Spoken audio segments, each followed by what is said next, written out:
नमस्कार। आज हमारे साथ ग्रामोदय टाइम्स के विशेष चर्चा में मौजूद हैं गोंडा जनपद के विकास खंड छपिया के अंतर्गत ग्राम पंचायत सगदरपुर के निवासी श्री अमन वर्मा जी। आप पेशे से पत्रकार, युवा समाज सेवी होने के साथ साथ प्रखर राजनीतिक विश्लेषक हैं। पत्रकारिता के माध्यम से तमाम ग्राम पंचायतों, क्षेत्र पंचायतों, विधानसभा और संसदीय क्षेत्र की समस्याओं को उठाने के बाद आप अब अपने ग्राम पंचायत के चुनावी मैदान में हैं। आइए आपसे जानते हैं क्या कारण रहा कि आप पत्रकारिता में लोगों की आवाज बनने के बाद अब अपने ग्राम पंचायत के माध्यम से अपने ग्राम पंचायत के लोगों के सपनों को कैसे हकीकत में बदलना चाहते हैं। आइए इसके बारे में श्री वर्मा जी से बात करते हैं।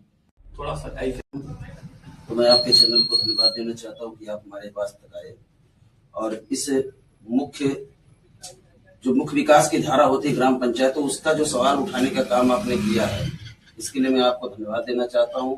और रही बात पत्रकारिता से राजनीति में आने की, तो जहां तक आप जैसे बता रहे थे कि हमने कई ग्राम पंचायतों का भ्रमण किया, कई विधानसभाओं में घूमे, यहाँ तक लोकसभा के क्षेत्र में 7-7 विधानसभाओं का दायरा हम लोगों ने किया है।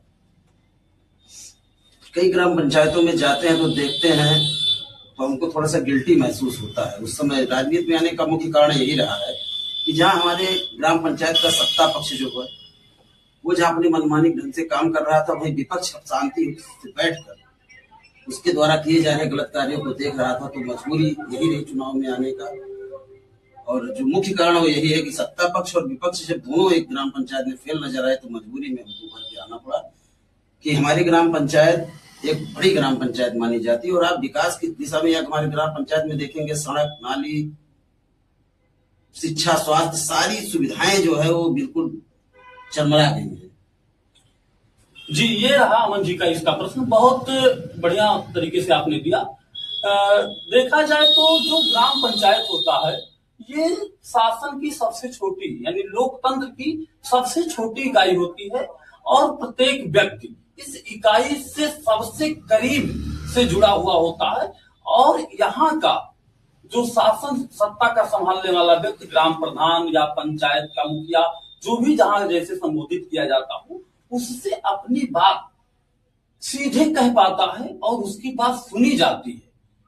इस लिहाज से अगर कोई व्यक्ति ग्राम पंचायत के स्तर पर बदलाव लाना चाहता है, शासन सत्ता की योजनाओं को धरातल पे उतारने की सोच रखता है, तो ये एक बहुत अच्छा जो है माध्यम माना जाता है। और शायद इस चीज को ध्यान में रखते हुए आपने ये कदम उठाया है। सगदरपुर छपिया के लिए वो कौन से 3 शीर्ष प्राथमिकता वाले काम हैं जिन्हें यदि जनता आपको मौका देती है तो आप सत्ता को संभालने के बाद प्राथमिकता के आधार पर आप उसे लागू करेंगे? मान्यवर, मैं आपको बता देना चाहता हूँ, जो मेरा एम है, जो मेरा लक्ष्य है ग्राम पंचायत में आने का, या आने से पहले भी, सत्ता में आए ना आए हो तो अलग विषय है। चुनाव होगा, जनता पसंद करेगी। अगर मैं सत्ता में आता हूं तो अलग की चीज है। सत्ता में आने से पहले सड़क, स्वास्थ्य, बिजली, पानी और नाली, जो हमारी ग्राम पंचायत की नाली की जो बड़ी व्यवस्था है, जल निकासी की व्यवस्था, मैं ग्राम पंचायत में कई मजरों पे भ्रमण कर चुका हूँ। जाता हूँ तो सबसे पहले शिकायत आती है कि नाली की समस्या है। पानी का निकासी का जो साधन है वो बहुत चरमराई स्थिति में है, उसको सब कुछ सही करना पहली प्राथमिकता होगी। रास्ते जो है हर मजरे पे होने चाहिए। हमारे यहाँ कुछ मजरे ऐसे जहाँ 12-12, 13-13 घरों की आबादी के आबादी वालों को रास्ता ही नहीं है, कोई गवर्नमेंटेड रास्ता ही नहीं है, कोई अस्थायी रास्ता उनके लिए नहीं है। पगडंडियों से होके वो आ जा रहे हैं, वो समस्याएं मेरे दिमाग में चल रही है। हाँ, चुनाव तो अभी होना है, लेकिन उससे पहले हमने सब मजिस्ट्रेटी से लेकर फुलवापुर मार्ग जो था माननीय विधायक जी से कह के, और उसकी स्वीकृति हो गई है, काम भी चल रहा है। उसके लिए हमने काफी अटूट मेहनत किया और वो भी काम धरातल पे हो गया। हमारे यहाँ एक जो है सगरा समय का जो मंदिर है, उसके लिए हमने विधायक जी से सुंदरीकरण के लिए मांग किया है। और 400 मीटर सड़क की भी मांग की है, और शायद काम जल्दी जल्दी शुरू हो जाएगा, क्योंकि काम करना ही मेरा लक्ष्य है।